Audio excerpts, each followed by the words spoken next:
प्रणाम मित्रों, मैं कामना मिश्रा स्वागत करती हूं आप सभी का ट्रू मीडिया के कार्यक्रम एक मुलाकात में। कैसे हैं आप लोग? विश्वास करती हूं कि आप बहुत अच्छे होंगे और अब इस मुलाकात के बाद आप और अच्छे हो जाएंगे। हमारे देश के गौरव, एक बहुत ही महनीय व्यक्तित्व के स्वामी, जिसे कहते हैं मानवता की जीती जागती तस्वीर, आदरणीय डॉक्टर जितेंद्र सिंह शंटी जी। जय हिंद। 2021 में आपको पूर्व राष्ट्रपति रामनाथ कोविंद जी ने पद्मश्री से सम्मानित किया था। जी। हमारे लिए बहुत गर्व की बात है और ये सम्मान आपको इसलिए मिला था क्योंकि आपने कोरोना काल में लोगों की इतनी सेवा करी। 4000 से ज़्यादा तो आपने जो शब्द हैं उनका आपने अंतिम संस्कार किया और आपकी ये संस्था शहीद भगत सिंह सेवा दल 25 वर्ष से अधिक हो गए हैं। जो इस टाइप के शव होते हैं, जो अनक्लेम्ड बॉडीज़ होती हैं, उनका अंतिम संस्कार करना और ब्लड डोनेशन कैंप्स लगाना रक्तदान महादान कहा जाता है। और कोरोना काल में आपने इतनी सेवा करी, आपके पूरे परिवार को 2 बार कोरोना हुआ। मैं ये जानना चाहती हूँ और हमारे सभी दर्शक ये जानना चाहते हैं, आपको इतने सम्मान मिले हैं, आपने इतनी सेवा करी है, राजनीति से भी आपका बहुत रहा है, शाहदरा में विधायक रहे हैं आप, पूर्व विधायक। मुझे आप ये बताएं कि आपको एक बार भी डर नहीं लगा? पूरा परिवार आपका बेटा भी, आपके दोनों पुत्र भी, सभी लोग इस सेवा में लगे हुए थे, तो ये कैसे कर्म योद्धा हैं आप? देखिए, जिस चीज़ में इंसान निपुण होता है, एक्सपीरियंस होता है, उसका डर उसमें कम हो जाता है। जैसे एक तैरने वाला व्यक्ति जी, वो 100 फुट के पानी में भी छलांग लगा देता है जी। एक बिजली वाला बिजली की नंगी तार भी पकड़ लेता है, उसको एक अंदाजा हो जाता है। इसी प्रकार कोरोना आने से पहले 25 साल का एक्सपीरियंस था हमको डेड बॉडी कैरी करने का। बिल्कुल, पेशेंट कैरी करने का, ब्लड डोनेशन का, मोर्ची बॉक्सेस का, क्रीमेशन का जी। क्योंकि एक शमशान घाट 2002 से सीमापुरी वाला हम चला रहे हैं, MCD का है, हम उसको सेवा करते हैं। वो एक्सपीरियंस बहुत काम आया जी, नंबर 1। नंबर 2, मेरा बेटा जो है छोटा जॉर्जित, ये लंदन से डिजास्टर मैनेजमेंट में और डेड बॉडी रेस्क्यू करने में ही कोर्स करके आया था जी। वो भी बीच में प्लस हो गया। प्लस मेरी जो टीम है, मेरे जो वॉरियर हैं, ड्राइवर हैं, इनको भी 25 साल का एक्सपीरियंस था। तो इन्होंने जी जान लगा दी। चाहे उसमें मेरा एक 25 साल पुराना ड्राइवर शहीद भी हो गया जी, लेकिन मेरे ड्राइवर बाकी घबराए नहीं।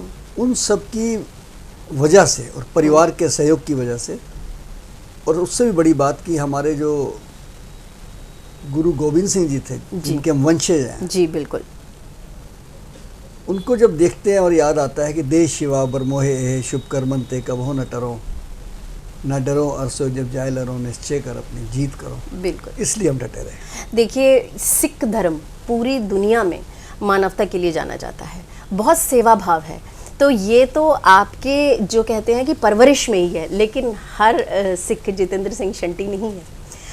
देशभक्त होना एक बात होती है, लेकिन जानते बूझते हुए मौत के मुंह में जाना, और यदि हम स्वयं जाना चाहें तो जा सकते हैं, लेकिन अपने बच्चों के लिए तो लोग बहुत प्रोटेक्टिव रहते हैं माता पिता के रूप में और बहुत रक्षा करते हैं। आपको डर नहीं लगा? देखिए, आपके बेटे को भी 2 बार कोरोना हुआ। ये ईश्वर की कृपा है आप लोगों के ऊपर, क्योंकि आप जैसे महनीय व्यक्तित्व की, आप लोगों की हमें बहुत ज़रूरत है समाज में। जिस समय लोग अपनों को नहीं छू रहे थे, उस समय आपने जाकर सेवा करी। लोग एम्बुलेंस के लिए कितने पैसे कमाए, आपने फ्री सेवा करी, निस्वार्थ निष्काम सेवा जिसे कहते हैं। तो एक पिता होने के नाते आपको ये नहीं लगा, अपने बेटे के लिए डर नहीं लगा, दर्द नहीं लगा? स्वयं के लिए तो करना एक बात। देखिए, जो सैनिक हैं या जो हमारे पुलिसकर्मी हैं, हमारे डॉक्टर हैं, वो उस नौकरी में हैं, उनका कर्तव्य है। यदि वे नहीं करेंगे, उनको डिमोट कर दिया जाएगा, नौकरी से हटा दिया जाएगा। लेकिन आपकी तो समाज सेवा थी, यदि आप चाहते तो आप पीछे हट सकते थे। तो क्या भय नहीं आया? और बच्चे के लिए? देखिए, बच्चे मेरे 2 नहीं थे ना, उसके अलावा जो मेरा स्टाफ था वो भी मेरे बच्चे थे जी, जो 20-25 साल से मेरे पास सेवा कर रहे थे। अगर मैं पीछे हटता और अपने बच्चों को पीछे हटाता तो वो आगे क्यों आते? ये मैंने सोच रखा था, क्योंकि पहला जब कोविड आया तो हम सारे कोविड में चले गए जी। मैं, मेरी मिसी, दोनों बेटे, मैं डेथ बेड पे चला गया, मेरा BP 35 रह गया, मेरा ऑक्सीजन 70 रह गया। लेकिन ईश्वर ने मदद करी, मेरा एक ड्राइवर उसमें चला गया जी, पहले वाले में ही, मैं बच गया उसमें। तो जब 14 दिन के क्वारंटाइन के बाद हम बाहर आए तो मीडिया ने पूछा कि शंटी जी अब आपका जज्बा बढ़ा है या कम हुआ है। तो मैंने कहा यार मुझे वो मिलिट्री वाले की बात याद आती है जो करगिल के युद्ध में जिसकी एक आंख में गोली लगी थी। जब उसको मीडिया ने पूछा था कि अब आपका जज्बा बढ़ा है तो कम हुआ है या कम हुआ है, तो उसका जवाब बड़ा अच्छा था कि दुश्मन को एक आंख बंद करके गोली मारता था, अब तो परमानेंट बंद हो गई है, टिका टिका के मारूंगा। बिल्कुल, आपकी बातें सुनकर इतना प्रेरणा मिल रही है, जाने कितने लोगों को प्रेरणा मिलेगी, लेकिन बार बार मुझे यही बात लगती है। देखिए, आपने अपनी संस्था का नाम ही शहीद भगत सिंह बहुत बड़े हमारे देश के देखिए स्वतंत्रता सेनानी रहे। उनके बलिदान का तो हम सदैव ये देश ऋणी रहेगा, इसमें कोई संशय नहीं है।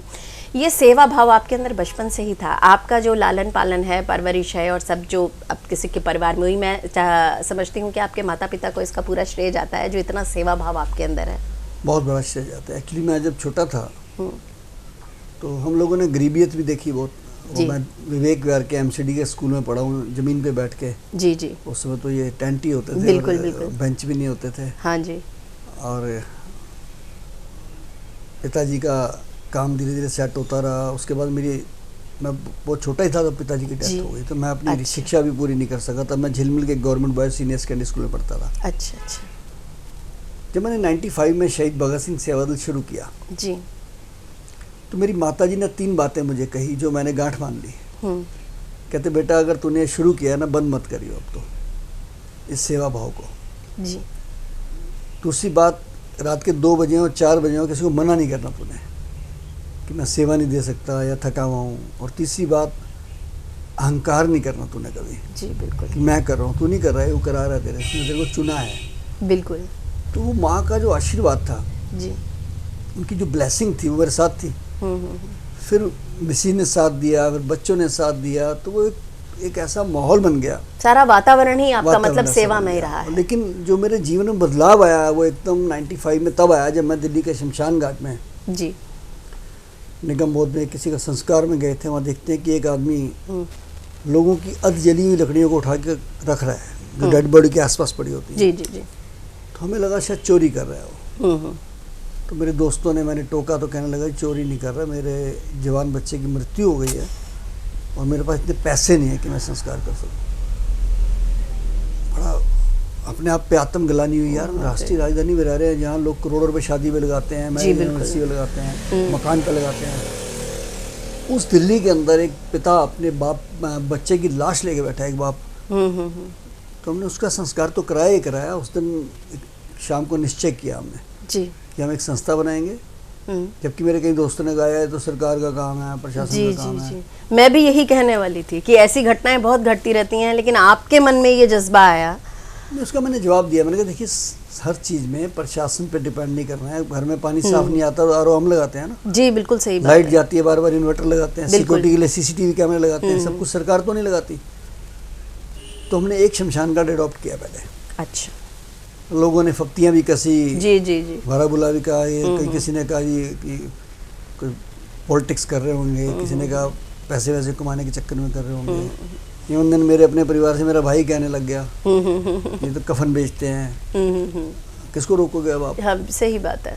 तो हम रुके नहीं जी, क्योंकि करतार सिंह सराबा एक फ्रीडम फाइटर हुए हैं भगत सिंह जी के साथ, जिनको फांसी हुई थी।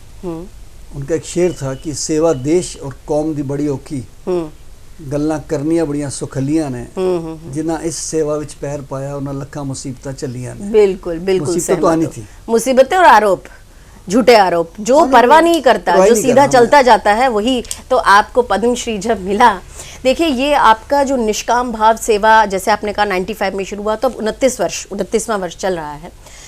इतना लंबा समय जो आपके जीवन कटा, आप अपना अनुभव बताएं। आपको पद्मश्री मिला, उसके लिए बहुत शुभकामनाएं। मैं कह रही हूँ कि हम मतलब समस्त मानवता की ओर से मैं आपको धन्यवाद ज्ञापित करती हूँ, क्योंकि आपने बहुत ही बड़ा कार्य किया है। उसके लिए शब्द नहीं है हमारे पास। कोविड तो आया है 2020 में जी, उस 25 साल में हमने बहुत उतार चढ़ाव देखे। जी, वही उतार चढ़ाव आप बताएं हमारे श्रोताओं को। जब एम्बुलेंस लेनी थी तो अपनी पुरानी कार बेचनी पड़ी हमें। जी, टूटी फूटी ली एक एम्बुलेंस। उसमें भी लॉयंस क्लब विवेक विहार से श्री एस भाटिया जी थे, हमसे संपर्क किया, कुछ पैसे उन्होंने डाले, कुछ हमने डाले। जी जी, एक मिशन शुरू कर दिया हमने। जी।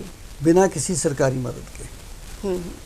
आज तक 27 साल हो गए हैं, ना हमने दिल्ली गवर्नमेंट से ना भारत सरकार से कोई फंड नहीं लिया। सुन रहे हैं आप लोग? आज तक लोग कहते हैं एनजीओ बना लो, पैसे लो, हमने इस बात को निश्चय करा हुआ था। जी जी। आपको बहुत से सम्मान मिले हैं और डॉक्टरेट की उपाधि भी आपको मिली है। कैसा लगता है जब, मैं क्रिटिसिज्म की बात नहीं करती कि लोग तो विरोध करते ही हैं, यदि लोग विरोध कर रहे हैं तो इसका मतलब है आपका ग्राफ ऊपर की तरफ जा रहा है, आप उन्नति कर रहे हैं, आपकी उन्नति हो रही है, आप तरक्की कर रहे हैं। विरोधियों की बात मैं नहीं करती, लेकिन जब इस तरह की खुशियां मिलती हैं तो कैसा लगता है परिवार को? देखिए, काम तो हम 25 साल से कर रहे थे जी, और 2002 में मुझे red and white bravery award gold medal भी दिया था दिल्ली के मुख्यमंत्री श्री बहुत से अवार्ड्स मिले हैं आपको। लेकिन जैसे ही कोविड आया, कोविड ने हमको जीरो से हीरो बना दिया। उसका कारण था एक बहुत बड़ा जी, कि जो सुविधाएं हमारे पास थी, जैसे एम्बुलेंस, शव वाहन, मोर्ची बॉक्सेस, ब्लड, वॉलंटियर, शमशान घाट, क्रिमेशन, ये और किसी के पास नहीं थी चीज़ें। जी जी बिल्कुल। तो तमाम बड़े ऑफिसर मेरे पास आए कि शंटी जी आप हमें सेवा दे देंगे। मैंने कहा, मेरे कई साथियों ने मना भी किया, शंटी जी मौत का मंजर है। मैंने कहा यार, एक फौजी की तरह हम काम कर रहे हैं 25 साल से, और आज देश पे इतना बड़ा भयानक समय आया है और लड़ाई लगी और फौजी घर में बैठ जाए और मर जाए तो शहीद नहीं कहलाता, उसको मिलिट्री में लड़ना ही पड़ेगा, सीमा पे जाके लड़ना पड़ेगा। बिल्कुल बिल्कुल। और हमारी सीमा शमशान घाट है जी, हमको सेवा करनी है। हम डट गए, जुट गए। पहले वाले कोरोना में ही लगभग 1350 से ज़्यादा क्रिमेशन किए हमने जी। पेशेंट का तो हिसाब ही नहीं था जी। अभी संभले ही नहीं थे, दूसरा कोरोना आ गया। उसमें तो अंबार लग गया। एक दिन में हमने 150-200 डेड बॉडी भी क्रिमेट की हैं। जी जी जी। लेकिन उसकी चर्चा और खुशबू दुनिया में फैल गई सोशल मीडिया के माध्यम से। बिल्कुल। मुझे याद है वो दिन भी जब मुझे उपराष्ट्रपति वेंकैया नायडू जी का फ़ोन आया। जी जी जी। मैं शमशान घाट में था कि शंटी जी हम आपको देख रहे हैं और हमको ये दिख रहा है कि जो सुनते थे, गुरु गोविंद सिंह जी ने कहा था कि 1.25 लाख से एक लड़ाऊं तब भी गोविंद सिंह नाम का हूँ। आज आपकी कम्युनिटी ने बहुत काम किया है, तो एक ब्लेसिंग दिया उन्होंने। बिल्कुल बिल्कुल। और उसके अलावा जितने भी सेलिब्रिटीज़ थे, अक्षय कुमार जी का फ़ोन आया मुझे, उन्होंने 2 एम्बुलेंस भी भेजी। धर्मेंद्र जी का फ़ोन आया, सो मैनी, मतलब सेलिब्रिटीज। आप कार्यक्रम भी करवाते रहे जिसमें सेलिब्रिटीज, आप यमुना स्पोर्ट्स कॉम्प्लेक्स में शहीद भगत सिंह देवधर की अलग चीज़ थी बिल्कुल। जी जी जी। तो करते करते मुझे 27, अच्छा वैसे सारा दिन फ़ोन आते थे लोगों के वीआईपीज़ के कि संस्कार जल्दी करा दो, जल्दी करा दो, वीआईपी तरीके से। बिल्कुल बिल्कुल। क्योंकि लाइन में नंबर आता था 90, 100। लेकिन 27 अप्रैल 2021 में रात के 2:30 बजे मुझे फ़ोन आया। तो मेरा ड्राइवर कहने लगे कि सर एक फ़ोन है, कह रहे जल्दी बात कराइए, कुछ सर बात करेंगे। तो जब मैंने कान से फ़ोन लगाया तो कहने लगे कि मैं शंटी जी आपको हम टीवी पर लाइव देख रहे हैं, सारा देश आपके साथ है जी, आप इसी तरीके सेवा करते रहें, जय हिंद। मैंने कहा जी कौन बोल रहे हैं? कहने लगे मैं नरेंद्र मोदी बोल रहा हूँ।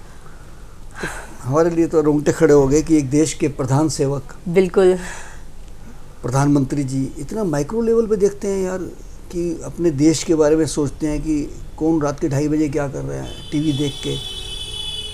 इतने शुभ चिंतक है देश के। और ये सच है जो मैं आपको बता रहा हूँ कामना जी, कि अगर माननीय प्रधानमंत्री जी 200 करोड़ लोगों को वैक्सीनेट नहीं करते जी, तो चाइना की तरह तीसरा दौर भी आता, चौथा भी आता। बिल्कुल, बहुत दुर्दशा होती, बहुत दुर्दशा होती। और लोगों ने उनको चाहे उस समय क्रिटिसाइज भी किया जी, कि ये जो वैक्सीनेशन ला रहे हैं ये सक्सेस नहीं है या फलाना फलाना, लेकिन बाद में लोग पछताए वो बात। बिल्कुल बिल्कुल। और लोग खुश हुए कि वाकई में बात जेन्युइन थी। देखिए, कोई भी अच्छा काम करने चलता है तो क्रिटिसिज्म, उसका विरोध पहले हो जाता है। देखिए दुनिया का दस्तूर है।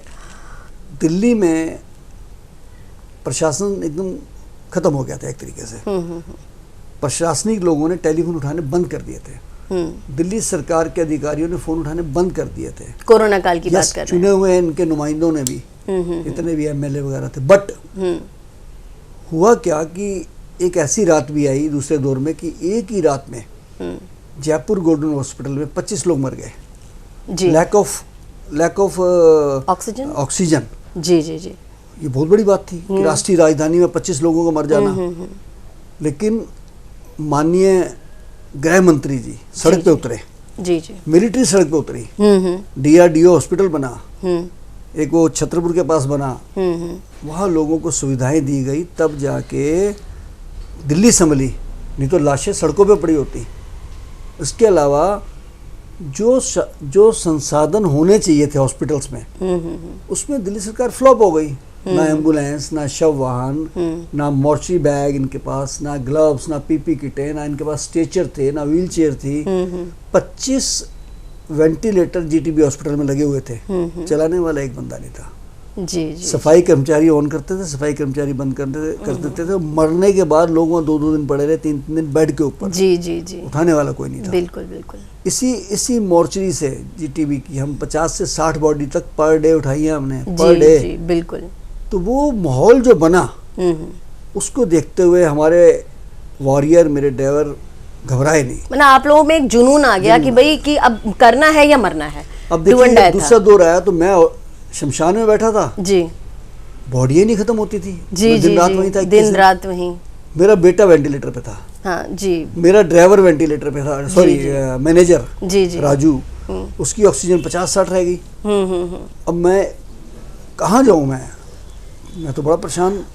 लेकिन मैंने उस ईश्वर पे छोड़ दिया। मैंने कहा ये जो लोग आए हुए हैं ना शमशान पर घाट पे, सैकड़ों की तादाद में, ये भी मेरे बेटे। पर डॉक्टर साहब इसके लिए कलेजा चाहिए। आप जो बातें कह रहे हैं, हमारे दर्शकों के रोंगटे खड़े हो रहे होंगे, मेरे रोंगटे खड़े हो रहे हैं। इसके लिए कलेजा चाहिए। जो बात आप कर रहे हैं इतनी आसान नहीं है। अच्छा, इसमें मैं एक बात ये जानना चाहूँगी, आपकी धर्मपत्नी का कितना सहयोग रहा? कितना समय हुआ आपके विवाह को? अब तो सारी ज़िंदगी निकल गई जी। मेरा 85 में शादी हुई थी। अच्छा। लेकिन उन्हें अगर वो सहयोग नहीं देते तो शायद मैं घर से बाहर भी ना। वही बात मैं कह रही हूँ, आपकी धर्मपत्नी का बहुत सहयोग, बच्चे भी साथ लगे, क्योंकि पत्नी विरोध भी कर सकती थी ना कि देखिए एक औरत के लिए उसका पति और उसका बेटा, और अभी जो कोरोना काल आया तो उनको पता था कि ये मौत का मुंह है। किसी भी महिला के लिए लोग मतलब स्वार्थी हो जाते हैं ऐसे में। बच्चे भी लगा दिए साथ। मैं वही कह रही हूँ ना कि पति और बच्चे, तो उन्होंने विरोध बिल्कुल नहीं किया। विरोध नहीं किया, उन्होंने मेरा समर्थन किया जी। इवन शमशान घाट पे कभी कुछ खाना पहुंचाना है, कुछ कराना है तो बहुत सौभाग्यशाली हैं आप। मैं तो कहता हूँ कि परिवार का अगर साथ ना होता तो मैं शायद। आप सुन रहे हैं, हमारे देश के जो रत्न हैं, जो पद्मश्री, वे भी यही कह रहे हैं कि परिवार का साथ बहुत ज़रूरी है, पत्नी का साथ बहुत ज़रूरी है, जीवन साथी का साथ बहुत ज़रूरी है। शायद प्रेम का यही स्वरूप है। बिल्कुल। जिस प्रेम को हम विकृत बना चुके हैं, शायद प्रेम का यही स्वरूप है कि पति और बच्चे, जिनका मतलब एक औरत के लिए ये बहुत बड़ी बात है। वे गृहिणी हैं, बहुत सिंपल महिला है, मैं मिली हूँ उनसे, और उन्होंने आपका इसमें भी पूरा साथ दिया। शायद यही प्रेम है। मैं तो इसी को प्रेम समझती हूँ। आदरणीय, देखिए हम किसी अवार्ड के लिए काम नहीं कर रहे। बिल्कुल बिल्कुल। और काम तो 25 साल से कर रहे। अवार्ड तो ईश्वर देता है, स्वयं प्रधानमंत्री जी ने आपको, स्वयं राष्ट्रपति जी ने अवार्ड दिया, और कितने आपको विदेशों से भी मिला। ऐसा शख्स था कि मैं जी तो घर में सोया हुआ था जब मुझे पता लगा कि मेरा नाम पद्मश्री में आ गया है। जी जी जी। तो मैंने उस ऊपर वाले का शुक्र किया कि चलो मेरे ये अवार्ड जब मुझे मिला जी, तो मुझे जो सबसे बड़ी खुशी ये हुई कि वो अवार्ड मुझे नहीं मिला जी, वो मेरे साथियों को मिला, मेरे बच्चों को मिला। देखिए, जब एक नेता नेतृत्व करके आगे चलता है, आप एक संस्था की अगुवाई कर रहे थे, वो सब आपको देखकर उनका हौसला, जैसे परिवार का मुखिया होता है। शमशान घाट पे जिन्होंने काम किया, सेवा करी, क्या कंट्रीब्यूशन था, उन्होंने भगवान के रूप में काम किया। देखिए बिल्कुल, ये जो बुरा समय देश का आया था, इसमें मैं 2 बातें कहूँगा। पॉजिटिव बात करूँ जी तो doctor, nurses, technician, ambulance driver और शमशान घाट पे काम करने वाले लोग जी, पुलिस, इन लोगों ने वाकई में बहुत काम किया। कोरोना योद्धा ये सब पूजनीय है, और आप भी कोरोना योद्धा रियल हीरो थे। बिल्कुल बिल्कुल रियल हो रहे थे। बट दूसरी तरफ दिल्ली जैसे शहर में प्राइवेट हॉस्पिटल ने, लैब वालों ने और इंश्योरेंस कंपनी ने जी, जो धांधली मचाई, बिल्कुल वो तो जिस बीमारी का इलाज नहीं था जी, बिल्कुल 30-40 लाख रुपए बिल्कुल लोगों ने उसके बिल में। इसलिए वो बात पिंच भी होती है, हमको महसूस होता है, क्योंकि मैंने कई लाशें ऐसी दिलाई हैं लड़ झगड़ के कि जो पैसे ना होने के कारण वो देते नहीं थे, लाशें दे नहीं रहे थे, तो हमको झगड़ा भी करना पड़ा, हमारी पिटाई भी हो गई, 1-2 जगह मेरे ऊपर केस भी रजिस्टर्ड हो गए, लेकिन हमने परवाह नहीं की। पर आदरणीय, आप कर्म योद्धा है ना, आपने अपने कर्तव्य का निर्वहन किया, आपने अपना कर्तव्य वहन किया ना, ये आपका कर्तव्य था, आपका कर्म था, आपने उसकी परवाह नहीं की। बिल्कुल। तो हम ये देख रहे हैं कि आप महनीय व्यक्तित्व से आप ये सीखें कि यदि आप दृढ़ निश्चय करते हैं और आप अपना कर्तव्य वहन करते हैं तो ईश्वर आपके साथ होता है। ईश्वर ने जो जीवन आपको दिया है वरदान के रूप में, आपके पूरे परिवार को, मैं आपकी संस्था की भी बात कर रही हूँ। अब आते हैं जो आप रक्तदान शिविर लगाते हैं और इतने लोगों की आपने मदद की है, ये रक्तदान का विचार आपके मन में कैसे आया? जब ये मैं छोटा सा था, अभी मुझे लगता है मैं शायद 19 साल का रहा हूँगा जी, तो विवेक विहार में एक हमारे पड़ोस में अंकल जी रहते थे, वो बैंक मैनेजर थे, उनका ओपन हार्ट सर्जरी था जी। तो आंटी जी आए मेरी मम्मी के पास कि इनको ना ब्लड चाहिए और ऑपरेशन है। तो उन दिनों ब्लड डोनेशन का प्रचार बहुत कम था जी। तो कहीं से खून नहीं मिल रहा, ऑपरेशन कैसे ये होगा? 80s की बात है, आप 19 साल के रहे तो लगभग 1980 के आसपास। नहीं 82 शायद 80 या 82 की होगी। 80-82 मतलब वही 80s, अर्ली 80s की बात है। तो जी। मुझे भी नहीं पता था ब्लड डोनेशन क्या होता है। अच्छा। तो मेरी माता जी ने कहा कि तुम चिंता ना करो, मेरे मुंडे में ले जाओ आपको? हाँ, और मेरे को ले गए वो जी। एस्कॉर्ट में लेके गए। तो देखो कुदरत का करिश्मा कि जो उनका ए बी पॉजिटिव था मेरा भी ए बी पॉजिटिव निकला। अच्छा। वो तो खैर नहीं भी निकलता, वो एक्सचेंज कर देते हैं हॉस्पिटल वाले। जी जी जी बिल्कुल। खैर वो चढ़ गया ब्लड उनको। तो उसके बाद जहाँ भी वो अंकल मिलते थे मुझे या पब्लिकली कहीं मिलते थे, कहते थे मैं तो शंटी के खून से जिंदा हूँ। तो मुझे लगा यार खून देना बहुत बड़ी बात है। अच्छा। फिर मैंने और कैंप्स में जाना शुरू कर दिया। मतलब वो बात आपके दिल को लगी? लगी नहीं, वो उस बात ने मेरे दिल को प्रभावित कर दिया। हाँ, इतना प्रभावित कर दिया कि आपने सोचा कि अब इसके लिए ये महादान है तो मैं आगे बढ़ाऊं इस बात तो को। उसको देखते हुए मैंने फिर रेगुलर शुरू कर दिया। फिर मुझे पता लगा कि कोई भी स्वस्थ व्यक्ति साल में 4 बार कर सकता है, तो मैंने 4 बार शुरू कर दिया। पर करते करते ब्लड कैंप करने शुरू कर दिए और अभी तक 250 से ज़्यादा ब्लड कैंप हम कर चुके हैं। आपने स्वयं भी जो रक्तदान दिया उसके लिए भी तो अवार्ड मिले हैं आपको? मेरे को 2019 में सेंचुरियन ब्लड डोनर का डोनर सिंह के नाम से अवार्ड मिल गया। बहुत बहुत बधाई आपको। कितने अवार्ड हैं? मैं बताऊं, यदि मैं आपके अवार्ड्स की बात करूं तो मुझे एक साक्षात्कार अलग से रखना पड़ेगा। बुक ऑफ रिकॉर्ड में मेरा नाम आ गया जी जी लंदन में। और उसके बाद मुझे फ्रांस के जी सॉर्बन यूनिवर्सिटी ने कोविड के बाद डॉक्टरेट दिया। बिल्कुल बिल्कुल। तो वो बस ऐसे बनता चला गया, बनता अपना चला। काम करते ईश्वर चले ने, गए। यदि आपने इतनी सेवा करी तो ईश्वर ने आपको दिल खोलकर आशीर्वाद भी दिया है और रिकॉग्निशन, मतलब भगवान जो है, जो सर्वशक्तिमान है, अकेला ही चला था जाने जी, बिल्कुल लोग साथ आते गए और कारवां बनता गया। अच्छा, मैं एक बात यहाँ बताना चाहूंगी आदरणीय डॉक्टर जितेंद्र सिंह शंटी जी के बारे में कि देखिए, बात सिर्फ कोरोना की या शव वाहन की या नहीं है। मैं आपको अपना अनुभव बताती हूँ। अभी 1.5 वर्ष पहले की बात है, जब डेंगू की महामारी फैली हुई थी। मेरा बेटा, एक ही बेटा है मेरा, एक बेटी है मेरी, उसको दूसरी बार डेंगू हुआ जो हैमरेजिक था, बहुत जानलेवा था। मेरा बेटा बहुत क्रिटिकल था और उसका बहुत ड्रॉप हो गए थे। मैंने आपको कॉल किया था और मैंने कहा कि भैया ब्लड चाहिए है, और भैया ने तुरंत ब्लड का अरेंजमेंट किया। वो ईश्वर की कुछ कृपा रही कि उसके प्लेटलेट्स बढ़ने लगे। दिवाली की रात की बात है। तो मैंने कहा दिवाली की रात है, रात को 12 बजे मुझे पता लगा था, क्योंकि बार बार टेस्ट होते थे कि मेरा बेटा, क्योंकि मेरे साथ ये है कि यदि मेरे बेटे को कुछ हो जाता तो मैं भी साथ में जाती उसके, और मैं भूल गई। मैंने कहा कि ये तो दिवाली की रात है, आप बहुत व्यस्त होंगे तो क्या फ़ोन करना। मैं अपने सभी दर्शकों को बता रही हूँ इस वीडियो के माध्यम से, जो आने वाले समय में भी बहुत लोग देखेंगे, बहुत देशों में देखा जाएगा, कि जितेंद्र भाई साहब ने, शंटी भाई साहब ने रात को 12 बजे के बाद मुझे कॉल किया और उन्होंने कहा कि कामना, आपने बताया नहीं कि बेटा कैसा है। ब्लड का इंतज़ाम किया था, ब्लड चढ़ा। मतलब मैं इतनी हैरान रह गई। मैंने कहा इतनी चिंता कौन करता है? शायद मेरा सगा भाई भी होता तो वो इंतज़ार करता कि बहन फ़ोन करेगी। दिवाली की रात थी, क्योंकि पूजा का दिन है, और आप देखिए समाज के लिए हैं, तो जाने घर में पूजा भी हो रही होगी, कितने लोग आए होंगे। ऐसे हैं हमारे जितेंद्र सिंह शंटी भाई साहब। उन्होंने रात में फ़ोन किया और जब मैंने कहा नहीं सब कुछ ठीक है, और लगातार मेरी सहायता करते रहे कि उसमें फॉर्म भरना होता है, वो भी उन्होंने कहा आप रुक जाओ, आप वहीं रहो, क्योंकि कोविड भी चल रहा था उस समय। मुझे भी कोविड हो सकता था, मैं बहुत ज़्यादा बाहर मूव नहीं कर सकती थी, अस्पतालों के आगे पुलिस भी लगी हुई थी। आपने व्हाट्सएप से मुझे फॉर्म का जो भी फॉर्मेट था वो भेजा, वो बताया, और ब्लड का इंतज़ाम मेरे पुत्र के लिए किया, जबकि उस समय भी ब्लड की कमी चल रही थी। तो ये डेंगू के समय ये मैं तो उन हज़ारों लाखों में से एक हूँ जिसका ये व्यक्तिगत अनुभव है। और अभी 1.5 माह पहले मेरे पिताजी बहुत क्रिटिकल थे, बहुत ज़्यादा उनकी तबीयत ख़राब थी। ईश्वर की दया से, भगवान के चमत्कार से आज उनको जीवन दान मिला है। उस समय भी मैं बहुत परेशान चल रही थी और मैंने भैया को कॉल किया, और मेरे एक कॉल करने पे जितने हॉस्पिटल्स के फ़ोन नंबर आप दे सकते थे, सिर्फ ब्लड डोनेशन की बात नहीं है, सिर्फ कोरोना की बात नहीं है, सिर्फ मेरे अनुभव की बात नहीं है। रात को आपने जब कहा, आपकी माता जी ने कहा कि 2 बजे भी कॉल आए, तो कितनी बार ऐसा हुआ मैंने स्वयं कॉल किया था। किसी भी समय कॉल आए, आप उसको याद रखते हैं, वो नंबर देते हैं और सहायता करते हैं। इसकी साक्षी मैं कामना मिश्रा स्वयं हूँ, जो आज का साक्षात्कार ले रही हूँ। मैं स्वयं को सौभाग्यशालिनी समझती हूँ कि वे तमाम लोग जिनके लिए आपने सेवा करी, उनमें से एक मैं भी हूँ।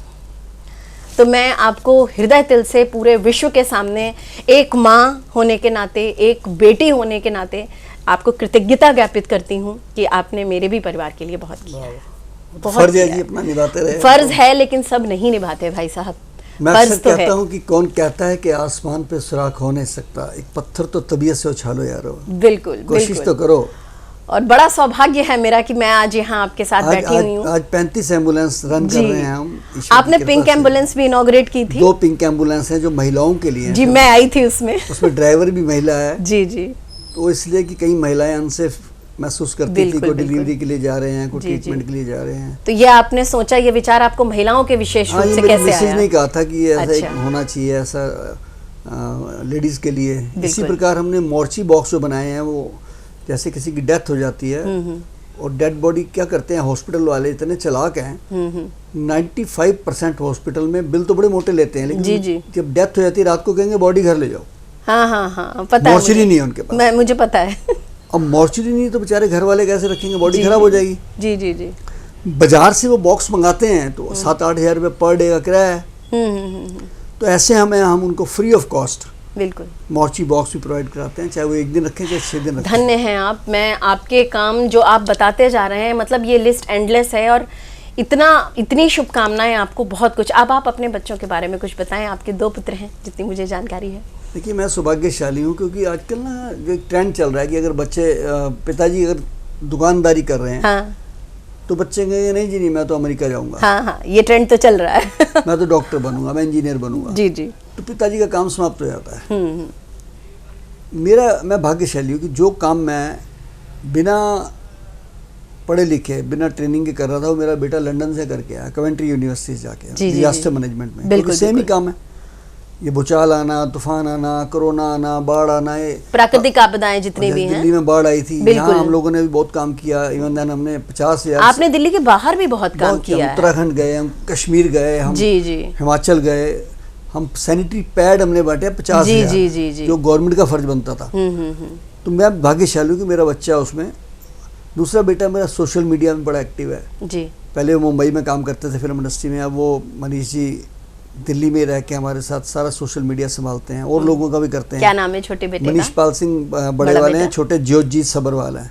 अच्छा तो अच्छा। इसलिए मेरे लिए सौभाग्यशाली मैं ये रहा कि दोनों बच्चों ने मेरा साथ दिया। आपकी धर्मपत्नी, उनका नाम भी बताएं हमारे मंजीत दर्शकों कौर मेरी धर्मपत्नी है जी। और उनके अगर ख्यालात मेरे से नहीं मिलते तो मैं बिल्कुल ही ना कर पाता। ये सुनिए, आपकी पत्नी, behind a successful man there is a woman. ये सच्ची कहावत बात है, सच आप सच बात है। चरितार्थ कर रहे हैं। इंसान के घर में कितने भी देखो, हर मियाँ बीबी के घर में कोई ना कोई बात तो बिल्कुल। होती है, लेकिन बुरे वक्त में पत्नी ने साथ दिया। पत्नी ही साथ आपके देती है। ये स्टेटमेंट से जो हमारी मातृशक्ति है वो बहुत प्रसन्न होगी। देखिए, पहले जीवन में बच्चे को एक रास्ता दिखाती है माँ, जी बिल्कुल। उसके बाद पत्नी माँ के रूप में भी होती है, पत्नी के रूप में भी होती है, मित्र के रूप में भी होती मित्र है। भी कह सकते हैं, बिल्कुल क्योंकि वो कई बार अच्छे निर्देश भी दे देती है साथ देते हुए, कई बार कड़क भी दे देती है। बिल्कुल। प्रेम विवाह हुआ था आपका या अरेंज मैरिज? नहीं, हम लोगों में अरेंज मैरिज थी। अच्छा। तो लेकिन और वैसे प्रेम बाद में हो गया? प्रेम तो होना ही होना, और चारा नहीं है। नहीं, वो बात नहीं है। देखिए, जब इतना साथ होता है और इतना तालमेल होता है, और आपके परिवार में बहुत एकता है, आप में बहुत प्रेम है, बच्चे भी जी, आपके जी, बहुत ईश्वर की तो कृपा है। मतलब मैं ये कहना चाहती हूँ कि आप देखें कि परिवार में एकता, जीवन साथी का साथ, और आपके माता पिता ने आपको संस्कार दिए, आपकी माता जी ने, आपके पिताजी का देहांत हो गया तो बहुत बड़ा सहयोग आपकी माता जी का रहा, और फिर आपने और आपकी पत्नी ने जो लालन पालन किया वो संस्कार आपके बच्चों में। यानी हम कैसे अपने बच्चों का लालन पालन कर रहे हैं। बाकी आपका जो सिख धर्म है वो सेवा भाव सिखाता ही है, देखिए, मानवता है। गुरु नानक देव जी ने 20 रुपए का लंगर चलाया था। बिल्कुल। जब उनके पिताजी ने, कालू जी ने उनको 20 रुपए दिए बिजनेस जी, के जी, लिए, बिल्कुल। उन्होंने एक लंगर लगा दिया और विश्व में चल ऐसा रहा है। लंगर लगा 20 रुपए का, खत्म ही पूरे नहीं होता। विश्व में, और आप लोग हर जगह सेवा करते हैं। और अब लंगर का स्वरूप बदल गया। जी। हमने शमशान घाट पे लकड़ी का लंगर लगा दिया। जी जी बिल्कुल। जिसको जितनी चाहिए ले लो, फ्री, तोलने की भी जरूरत नहीं है। उसमें देखो हुआ क्या कि उस समय इतनी लाशें आ रही थी कि लकड़ी नहीं मिल रही थी। जी जी जी। और देखिए, ईश्वर खुद प्रकट हुआ। मुझे एक पहला फोन आया, जो वेव सिटी के मालिक हैं राजू चड्डा जी, राजेंद्र सिंह राजू चड्डा। मुझे कहने लगे, शंटी जी मैं देख रहा हूँ आपके शमशान घाट पे लकड़ी नहीं है फेसबुक पे। कहते 500 टन लकड़ी मैं कल भेज रहा हूँ। मतलब सोशल मीडिया में इसमें बहुत, जैसे फेसबुक है, व्हाट्सएप है, इंस्टा है, बहुत बड़ा रोल है। रात को मैंने डाला है और प्रार्थना करी कि हे परमात्मा, और परमात्मा ने रास्ता खोले। 66 लाशें पड़ी हैं, लकड़ी नहीं है। बताइए, रात को ही राजू चड्डा जी का फोन आ गया कि 500 टन लकड़ी भेज रहा हूँ मैं। देखिए, मैं कहती हूँ जो लोग सोशल मीडिया का मिसयूज करते हैं, हर चीज का एक पॉजिटिव और नेगेटिव साइड होती है। शिमला में एक जज साहब थे, संदीप शर्मा जी, उन्होंने 5 ट्रक लकड़ी, वही सोशल मीडिया के थ्रू, क्योंकि उस समय तो इतनी महामारी थी। अच्छा, नहीं जानते आप? प्रीत याद में गुरचरण सिंह जी, उन्होंने कहा शंटी जी 2 ट्रक लकड़ी हम भेज रहे हैं। ऐसे काम शुरू हो गया जी। रोशनार रोड में गोल्डी जी हैं, वो कहने लगे जी 2 ट्रक मैं लकड़ी भेज रहा हूं। ईश्वर ने आपके लिए इतने रास्ते खोले। एम्बुलेंस के लिए अक्षय कुमार का फोन आ गया कि शंटी जी 2 एम्बुलेंस मैं भेज रहा हूं। अक्षय कुमार जी हमारे बॉलीवुड स्टार हैं। मतलब ये चीजें ऐसे बढ़ गई, फटाफट होती गई, और हमने लकड़ी का लंगर लगा दिया वहाँ पे। ऐसा लंगर गुरु नानक देव साहब ने, मतलब आपने जो शुरुआत करी उसमें ईश्वर ने चारों तरफ से, जो कहते हैं ना, पूरा जो यूनिवर्स कहते हैं कि सभी, पूरी कायनात जुट गई साथ में। अकेलौता शमशान घाट दिल्ली में ऐसा था हमारे वाला, जहाँ लकड़ी फ्री थी, पीपी कट फ्री थी। उसके बाद सुबह का भोजन, दोपहर का भोजन, शाम का भोजन, लंगर। एक मेरे दोस्त थे त्रिदेव कपूर जी, जी, उनका फोन आया साउथ दिल्ली से, कहते शंटी जी जितना लंगर चाहिए वो मेरी तरफ से होगा। मतलब भोजन भी हो रहा था। मतलब इस विषय में मेरी जानकारी नहीं है, डब्बा और बंद, शायद बहुत से दर्शक नहीं जानते। वो भी डब्बा बंद है शमशान घाट में, क्योंकि लोग परहेज करते हैं ना, परहेज कर रहे थे जी। उन्होंने डब्बा बंद, चावल, कड़ी चावल, छोले चावल, राजमा, मतलब भोजन का भी प्रबंध था। और कोल्ड ड्रिंक। एक मेरे दोस्त थे रवि शर्मा जी, प्रीत विहार में एक्स काउंसलर, उन्होंने कहा जी मेरी तरफ से कोल्ड ड्रिंक सर आएगा। ऐसे करते करते मैं बता नहीं सकता, हमारा शमशान घाट तो एक पूजनीय स्थल बन गया। बिल्कुल। इतना सामान इकट्ठा हो गया वहाँ पे, कोई लंगर ला रहा है, महिलाएं आ रही हैं हमारे को, सुबह नाश्ता कराने आ रही हैं बहनें। तो मतलब बहुत लोगों ने बहुत प्यार दिया। 21 दिन में शमशान घाट में रहा, 21 दिन अब, और लोगों ने आपको बहुत प्यार दिया। अमिताभ बच्चन जी का फोन आया, अमिताभ बच्चन जी का, वो तो फुटेज हमने देखी भी है, इंटरव्यू लिया मेरा अमिताभ बच्चन जी का। जी जी बिल्कुल, अमिताभ बच्चन जी की फुटेज देखी है उन्होंने, आपका इंटरव्यू लिया। सारी चीजें देख के लोगों में जागृति आई। पद्मश्री के बाद और ज्यादा आई फिर। नहीं, ये तो बहुत अच्छी बात है। और ये सारी चीज़ें, मतलब ये सुन के मुझे सर हमें लग रहा है कि हम बहुत सौभाग्यशाली हैं कि हमारे जितने दर्शक, विश्व में जितने लोगों के पास ये बात पहुँचे, जितनी ज़्यादा से ज़्यादा लोगों के पास पहुँचे। और मैं ये कहती हूँ कि इस साक्षात्कार के बाद यदि आपके ऊपर सकारात्मक प्रभाव पड़े, किसी एक व्यक्ति के ऊपर भी ये प्रभाव पड़े कि जो आप कर रहे हैं उससे मुतासिर होकर, प्रभावित होकर यदि कोई और इंसानियत में लग जाता है, तो सब कुछ सार्थक है, मुझे लगता है। अच्छा, आप कुछ अपने राजनीतिक सफर के बारे में बताना चाहेंगे? शाहदरा से पूर्व विधायक रहे हैं आप। जुनून उठा था जब मैं छोटा ही था, अभी तो मैं कि पॉलिटिक्स में मेरे दोस्तों ने कहा शंटी जी शहीद भगत सिंह सेवा दल तो चला ही रहे हो, जी जी, तो एक एक्सपेरिमेंट करते हैं। अच्छा। 2003 में मुझे उन्होंने विधानसभा में चुनाव में खड़ा कर दिया, मैं बहुत अच्छी वोट लेके आया, मैं सेकंड आया। लेकिन 2004 में 7 में सॉरी इंडिपेंडेंट मुझे कॉर्पोरेशन में खड़ा कर दिया और मैं जीत गया। और फिर 12 में मुझे फिर भारतीय जनता पार्टी अकाली दल ने टिकट दी कॉर्पोरेशन की, मैं फिर जीत गया जी। और 13 में मुझे विधानसभा की टिकट दी और मैं विधायक भी बन गया दिल्ली में। 3 बार लगातार चुनाव। और बड़ी मजेदार बात है कि मेरी कम्युनिटी के यहाँ पे 100 परिवार भी नहीं है, लेकिन ये सारी मेरी आपका जो सेवा भाव है ना, वो परिवार आपका बन गया। यही मेरी कम्युनिटी। जैसे मैं आपको स्वयं अपना अनुभव बता रही हूँ, तो मुझे इस बात से कोई फर्क नहीं पड़ता। मैंने आपसे कहा ना कि आपने मेरे सगे भाई की तरह जितना आपने चिंता करी मेरी, और क्या चाहिए। मुझे याद है जब मैं पहली बार निगम पार्षद जीता तो मेरी माँ ने क्या कहा, कहती बेटा तेरे को ना वोटे पता कौन डालेंगे। मैंने कहा कौन डालेंगे? कह रहे जो तूने संस्कार किए ना सारी आत्माएं आएंगी। बिल्कुल, देखिए माँ के वचन तो कभी भी असत्य नहीं हो सकते, माँ के वचन तो आशीर्वचन होते हैं। सच्ची बात है। तो बहुत अच्छा लगा आदरणीय आपसे बातचीत करके, और मैं स्वयं को बहुत सौभाग्यशालिनी समझती हूँ। और आप सभी लोग इस साक्षात्कार को बार बार देखें, पॉज करके देखें, बैक करके देखें, और अपने परिजनों को दिखाएं, और ज़्यादा से ज़्यादा लोगों से इसको शेयर करें, क्योंकि बहुत लोग हैं दुनिया में। जितना प्रचार प्रसार ऐसे नेक काम का हो, क्योंकि पता नहीं किसके ऊपर असर पड़ेगा, और कोई एक और जितेंद्र सिंह शंटी 2 और 3 और बहुत से और हो जाएं। आज मुझे ये शुभकामनाएं। कोने कोने में बुलाया जाता है जी जी, मोटिवेशन लेक्चर के लिए। अभी 4 दिन पहले मैं कोटा था। यूनिवर्सिटीज भी जाते हैं, यूनिवर्सिटीज, कॉलेज, विदेशों में भी, मेडिकल कॉलेज, सब जगह देश विदेश में। तो मैं उनको एक ही बात कहता हूँ कि आप प्रशासन पे डिपेंड होना छोड़ दीजिए। जी बिल्कुल सही बात। आप खुद तैयार होइए। आप क्यों नहीं कर सकते हैं? आप जिस प्रकार लाइट नहीं आती, आप इन्वर्टर लगाते हैं ना जी, आरओ लगाते हैं ना, अब आप तैयार हो जाइए आने वाले समय के लिए। अपने अपने घरों में ऑक्सीजन सिलेंडर रखिए, कंसंट्रेटर रखिए। और अपनी एक धार्मिक स्थल, एक एम्बुलेंस क्यों नहीं बना सकता? अपनी बना सकता है। बहुत अच्छा पत्थर भी तो लगाते हैं हम, करोड़ों रुपए का कारपेट भी तो बिछाते हैं। जी। जिस चीज़ की ज़रूरत है उसको बनाइए, एम्बुलेंस को बनाइए, अपने बच्चों को ये कोर्स कराइए, आप फर्स्ट एड का कोर्स कराइए, कम्युनिटी बेस्ड कराइए इनको, लोगों को कैसे CPR होता है, बहुत अच्छी ये बात। पता होनी चाहिए बच्चों को। आदरणीय, जाते जाते अंत में मैं चाहूंगी कि आप हमारे युवा शक्ति को, जो हमारे देश का भविष्य है, एक सकारात्मक संदेश दें। मेरा एक ही संदेश है बच्चों की, किसी काम को ज़िंदगी में छोटा मत समझना। आपका किया हुआ छोटा सा काम देश में आपको महान कर सकता है। अगर नगर निगम के स्कूल से पढ़ के टाट पट्टी पे बैठ के जितेंद्र सिंह शंटी, एक गरीब परिवार का बच्चा, अगर राष्ट्रपति भवन में जाके अवार्ड ले सकता है तो आप भी ले डॉक्टर सकते हैं। जितेंद्र सिंह शंटी तो आप भी ले सकते हैं। बिल्कुल। इसलिए आप निष्ठा से काम करें, कर्मठता से काम करें, आपके परिवार का नाम भी होगा, आपके समाज का नाम भी होगा, आपके क्षेत्र का भी होगा, और देश का नाम सबसे बड़ा होगा। तो आप फख्र से कह सकते हैं कि सारे जहां से अच्छा हिंदुस्तान हमारा। धन्यवाद, जय हिंद। धन्यवाद, जय हिंद। और हमारे चैनल को सब्सक्राइब करना न भूलें, लाइक करें और कमेंट अवश्य करें। पूरा साक्षात्कार देखने के बाद मैं कामना मिश्रा आप सभी को धन्यवाद करती हूँ। धन्यवाद। अगर आप ये वीडियो YouTube पर देख रहे हैं तो हमारे चैनल को सब्सक्राइब करें और बेल आइकन को दबाना ना भूलें। अगर आप Facebook पर ये वीडियो देख रहे हैं तो हमारे पेज को लाइक करें।